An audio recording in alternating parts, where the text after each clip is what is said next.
MiG-21 अनेक वीरतापूर्ण कृत्यों का साक्षी रहा है। 1971 के वार से लेकर कारगिल के युद्ध तक, बालाकोट एयर स्ट्राइक से लेकर ऑपरेशन सिंदूर तक MiG-21 ने हमारी आर्म फोर्सेस को जबरदस्त मजबूती न प्रदान की है।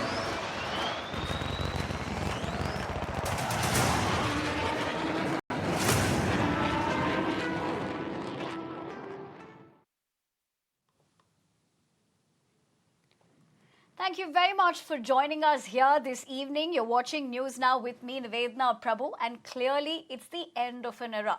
The Indian Air Force has retired its MiG-21 fighter jets today at a grand ceremony in Chandigarh. Remember, after serving the nation for 62 years, the jet that once ruled the Indian skies is finally taking its last flight in Chandigarh, the very place, in fact, its journey began. But to really talk about the kind of history this has had, and more importantly, what does this moment mean, let me take the opportunity to be introducing my special guest this evening, Air Marshal Ravi Gopal Kapoor, joining me on the show. But before we, of course, go across to him, let's listen in to what Defence Minister Rajnath Singh had to say. All right, we'll go back to as far as what the Defence Minister had to say today. But Air Marshal Kapoor, thank you very much for taking the time out and joining us here this evening on ET Now. Let's begin with the fact, sir, that the MiG-21 has been the backbone of the IAF for over 6 decades. But looking at how this has panned out and its legacy and contribution, let's begin with that to India's air defence. MiG-21 has been the heavyweight lifter for the Indian Air Force for a long, long time. So if we just put it in context, it has flown for 62 years out of the rich 93-year history that the Indian Air Force has. So its contribution to the Indian Air Force and the nation has been phenomenal. And I think the farewell it got today was befitting the role it has played. MiG-21, has been built as the second largest produced fighter aircraft ever in the history of military aviation, and the largest jet fighter. More than 11,500 aircraft have flown.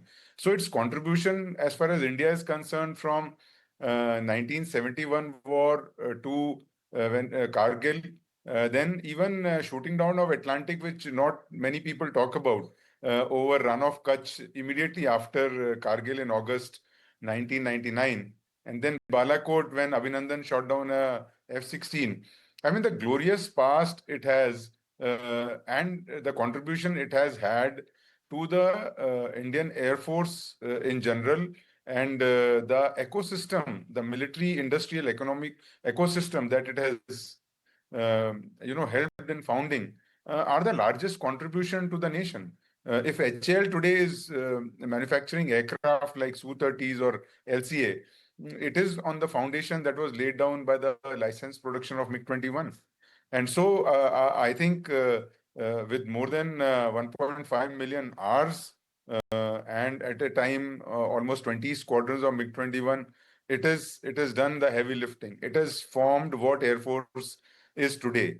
And today, I think, is a day to pay tribute to all those, officers, men, and everybody who was involved in inducting MiG-21s and then taking people through paces of fighter flying in the Indian context.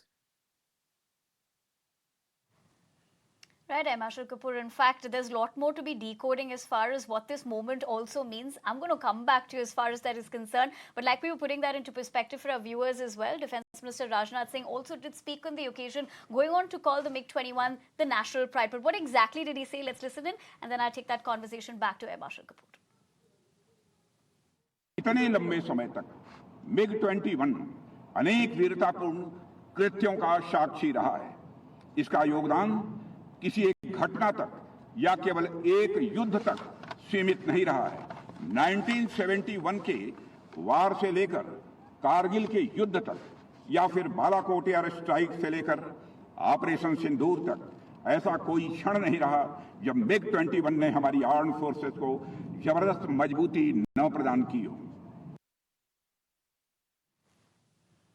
And Marshal Kapoor, coming back to you, of course, we heard what the defense minister had to say, going on to call it national pride. But here's what I want to understand from your vantage point. For a generation of pilots who trained and, of course, flew on the MiG-21, what emotions does its retirement evoke? It is kind of, I keep saying it was my first love, flying the aircraft. First time I flew the aircraft was in 1986. And then I continued to fly it till 2006, 2007. And later, when I was commanding an Air Force base in 2012-13.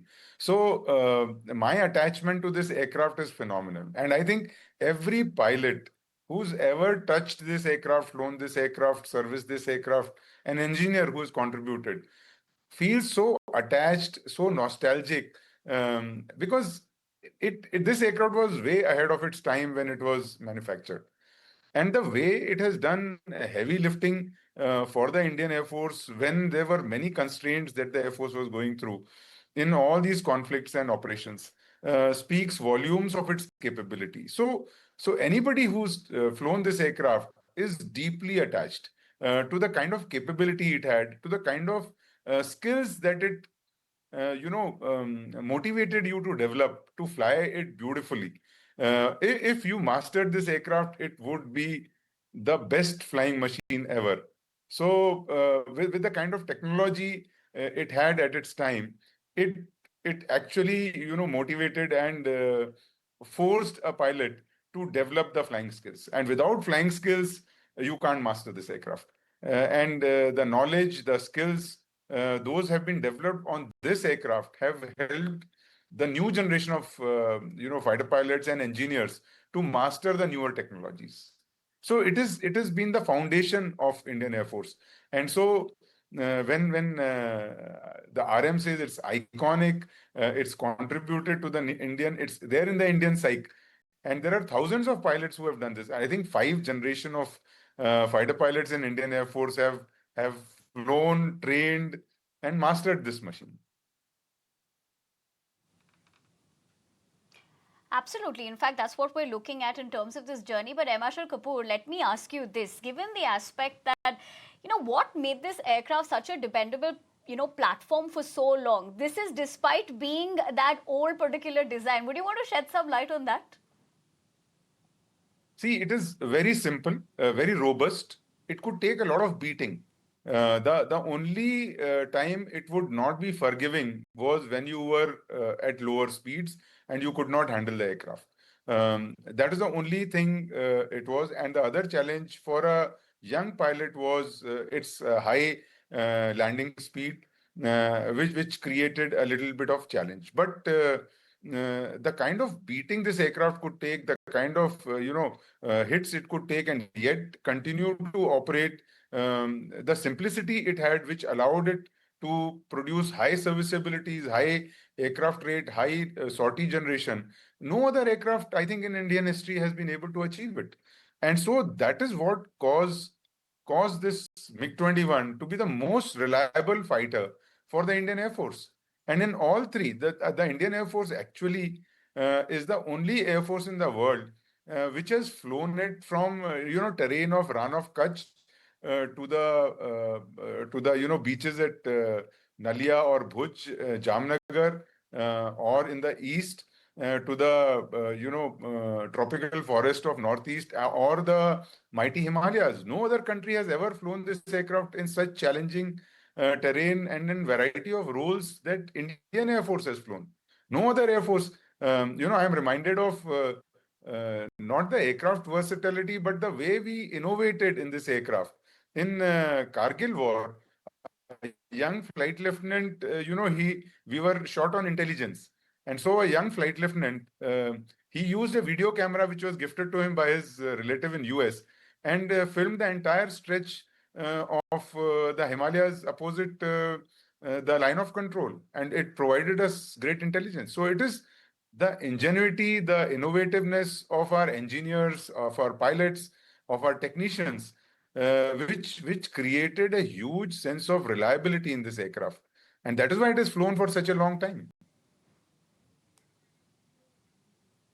Absolutely. It's that permutation and combination in terms of what really led in terms of that journey that we're looking at. But on that note, in fact, I want to thank you very much for taking the time out and joining us here on this show this evening. But for the moment, we leave the conversation at that. M. Ashar Kapoor, thank you once again for speaking with us. Thank you.